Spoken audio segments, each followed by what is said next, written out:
Bom dia, gente. Como é que estão todos? Saudade de estar com vocês pessoalmente. Então, vamos resolver hoje algumas questões de biologia, né? A prova do ano passado, 2019. E todas elas são na área de ecologia, ok? Espero que possa ajudar. Então, essa questão. As cutias, pequenos roedores das zonas tropicais, transportam pela boca as sementes que caem das árvores, mas em vez de comê-las, enterram-nas em outro lugar. Esse procedimento lhe permite salvar a maioria de suas sementes enterradas para as épocas mais secas, quando não há frutos maduros disponíveis. Cientistas descobriram que as cutias roubam as sementes enterradas por outras, e esse comportamento de ladroagem faz com que uma mesma semente possa ser enterrada dezenas de vezes. Essa ladroagem está associada à relação de...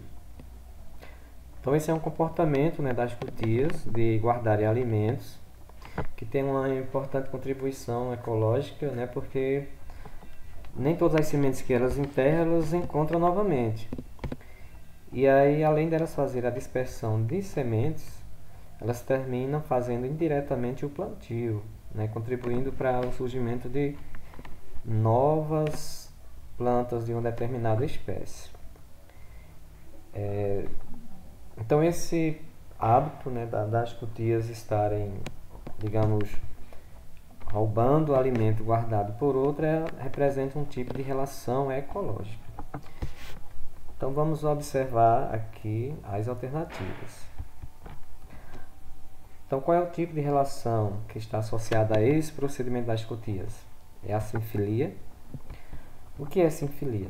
A sinfilia é uma relação que acontece quando o indivíduo se aproveita do trabalho do outro indivíduo. Um indivíduo, digamos assim, escraviza um outro, certo? Alternativa B, o predatismo. Na predação, um indivíduo mata o outro para se alimentar. Indivíduo de espécies diferentes. O predatismo só é considerado quando ocorre entre espécies diferentes. Nessa relação aí nós temos a cutia com a própria cutia. É uma relação intra-específica.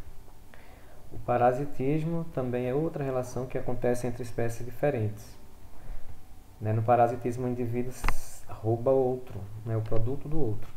Pode ser, por exemplo, um carrapato, piolho, está se alimentando de sangue de outro indivíduo. Tem também as plantas parasitas que roubam a seiva elaborada. Competição.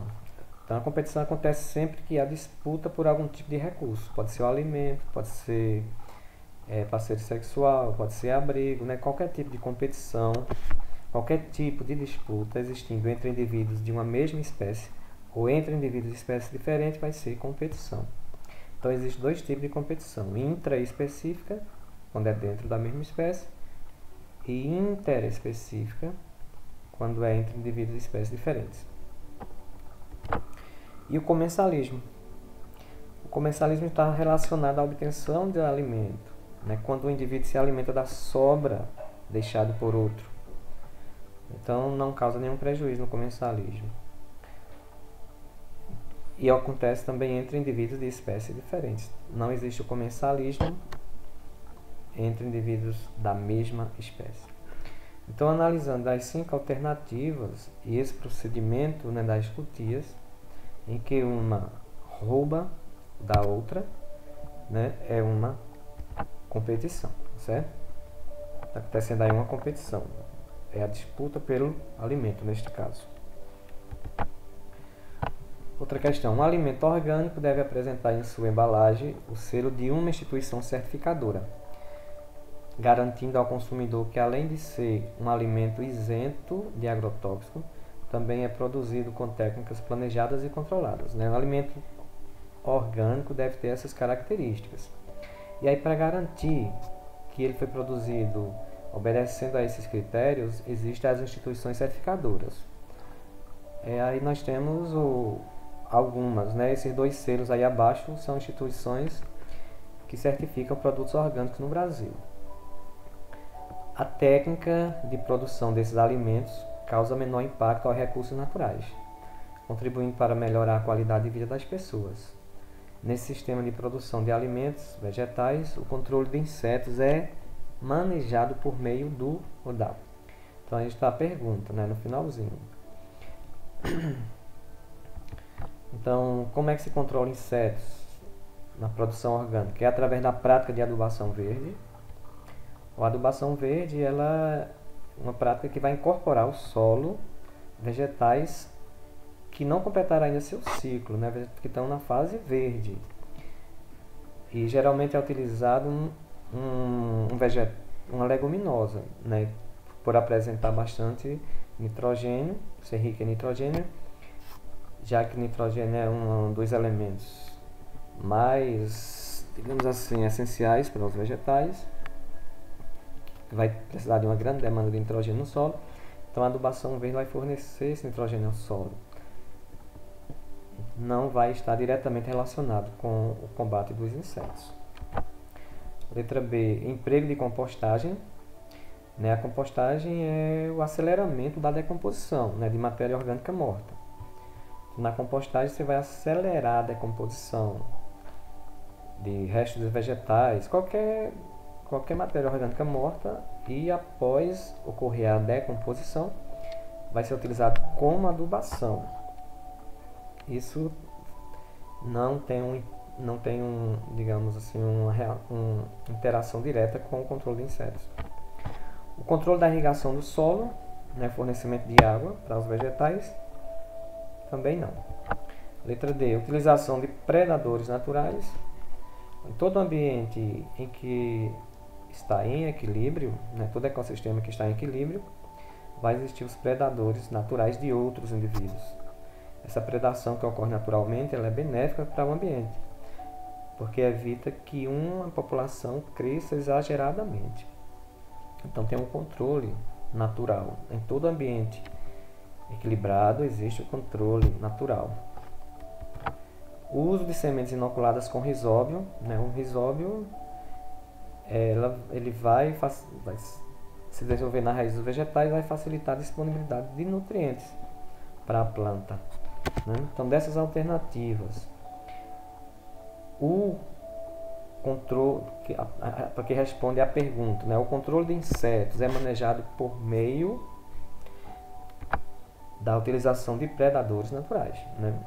Na agricultura orgânica é muito comum utilizar armadilhas, utilizar plantas que podem ser repelentes de insetos e utilizar bastante inimigos naturais dos insetos. Esses inimigos naturais vão se alimentar daqueles insetos que são prejudiciais à cultura, mas não vão causar nenhum dano para aquela cultura. Okay? O concreto utilizado na construção civil é um material formado por cimento misturado a areia, a brita e água. A areia normalmente extraída de leitos de rios e a brita oriunda de fragmentação de rochas. Impactos ambientais gerados no uso de concreto estão associados à extração de recursos minerais e ao descarte indiscriminado desse material. Na tentativa de reverter esse quadro, foi proposta a utilização de concreto reciclado, moído em substituição a particulado rochoso graúdo na fabricação do novo concreto, obtendo um material com as mesmas propriedades que o anterior. O benefício ambiental gerado nessa proposta é a redução o reuso do concreto, ao invés de ser descartado no ambiente, causando um problema ambiental. Sendo reutilizado, que benefício ele trará para o ambiente? Vai ser a extração da brita. Então a brita é a pedra que é triturada em partículas pequenas. A extração dessa pedra nos ambientes naturais vai ter um impacto, com certeza. A extração de areia, o reuso desse concreto estaria substituindo a pedra, não estaria substituindo a areia. Então a extração de areia vai continuar. Consumo de água também vai continuar, vai ser necessário água. Consumo de concreto Então, o benefício ambiental gerado nessa proposta é a redução do consumo de concreto? Não, né? Você vai reutilizar o concreto, então não vai ter diminuição no consumo. A fabricação de cimento? Também não, porque vai ser necessário continuar usando cimento. O que vai substituir é apenas a pedra, a birita. Então, nesse contexto, o benefício seria a redução da extração de brita. Algumas toneladas de medicamentos para uso humano e veterinário são produzidas por ano. Os fármacos são desenvolvidos para serem estáveis, mantendo suas propriedades químicas de forma a atender a um propósito terapêutico. Após o consumo de fármacos, parte de sua dosagem é excretada de forma inalterada, persistindo no meio ambiente. E aí está o problema, né? Os fármacos são estáveis, o organismo não vai absorver todo ele e parte é liberada, né, através da excreta, através da urina para o ambiente. Como eles são estáveis, eles vão permanecer no ambiente, causando, digamos, uma poluição, seja no solo, na água. Em todo o mundo, antibióticos, hormônios, anestésicos, anti-inflamatórios, entre outros, são detectados em concentrações preocupantes no esgoto doméstico, em águas superficiais e subsolo. Dessa forma, a ocorrência de fármacos residuais no meio ambiente pode apresentar efeitos adversos em organismos aquáticos e terrestres. Qual ação minimiza a permanência desses contaminantes nos recursos hídricos? Utilização de esterco como fertilizante na agricultura. O esterco é proveniente dos animais, né? As fezes dos animais. Isso, se o esterco não vai para o ambiente, isso vai diminuir, sim. Mas não são somente os animais criados na pecuária que ingerem esse medicamento. Os humanos também ingerem uma grande quantidade. Aí isso não teria efeito sobre os medicamentos ingeridos pelos humanos, só pelos outros animais. Ampliação das redes de coleta de esgoto na zona urbana. Ampliação das redes de coleta é importante, mas se o esgoto não for tratado, não tem como retirar desse esgoto esses poluentes. Descarte dos medicamentos fora do prazo de validade em lixões. Os medicamentos que estão fora do prazo de validade ainda continuam com resíduos. E se é colocado em lixões, isso aumenta o problema, não vai reduzir. Desenvolvimento de novos processos de extração de tratamento de efluentes.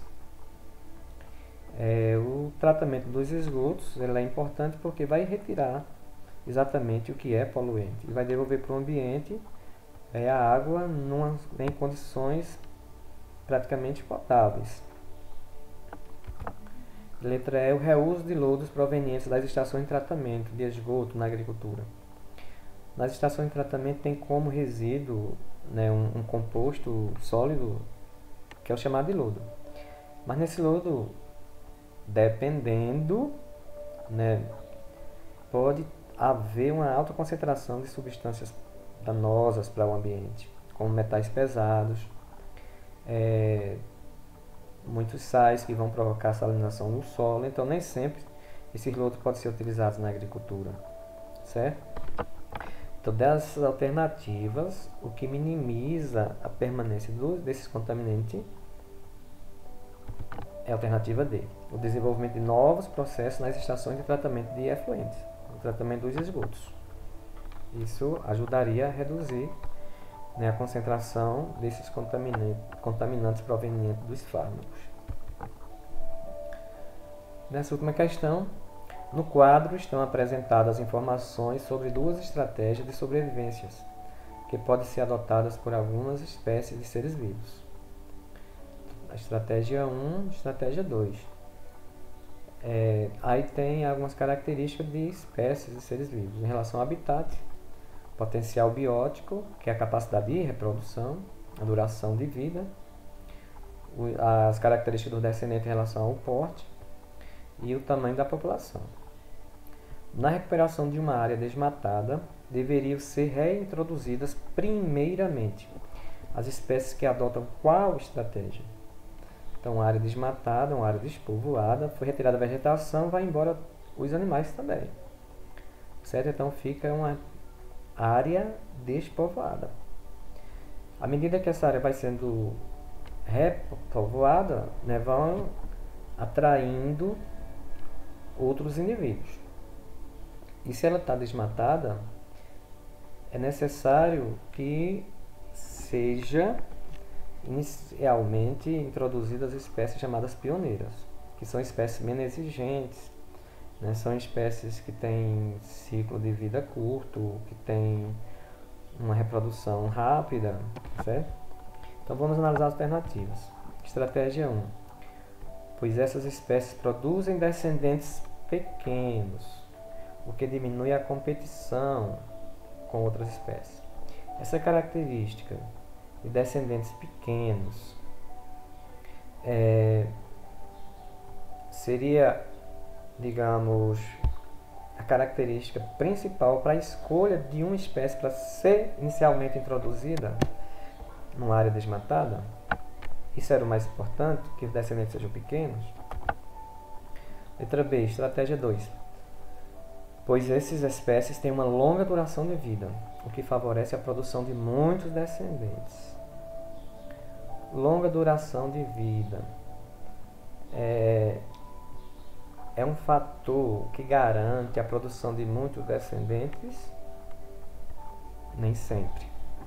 Porque geralmente as espécies que têm uma longa duração começam a sua reprodução tardiamente e não deixam muitos descendentes, dependendo do tipo de espécie.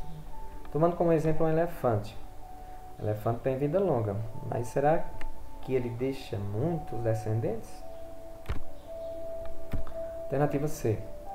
Estratégia 1. Pois essas espécies apresentam um elevado potencial biótico, o que facilita a rápida recolonização da área desmatada. Potencial biótico, capacidade de reprodução. Elevado potencial biótico significa dizer uma taxa alta de reprodução, consequentemente um crescimento rápido da população. Alternativa D, estratégia 2, pois essas espécies estão adaptadas a habitats mais estáveis, o que corresponde ao ambiente de uma área desmatada. Essa característica, espécies adaptadas a habitats estáveis. Então, habitat estável é encontrado em ambiente desmatado? De forma alguma. Um ambiente desmatado não pode ser um habitat estável, certo? Porque vai sofrer muitas influências do ambiente. Estratégia 2. Pois essas espécies apresentam um tamanho populacional constante, o que propicia uma recolonização mais estável da área desmatada. Populações que são constantes, que não apresentam crescimento, seria um fator importante para a recolonização. Então, analisando essas alternativas, a que deveria ser reintroduzida primeiramente seria a espécie que apresenta a estratégia 1. Nessa característica, espécie que apresenta um elevado potencial biótico, que vai facilitar uma rápida recolonização da área desmatada. Então, pessoal, desculpe, isso é o que nós temos para hoje. Espero ter contribuído. Na próxima semana estaremos colocando mais algumas questões, tá certo? Ok, fiquem todos com Deus.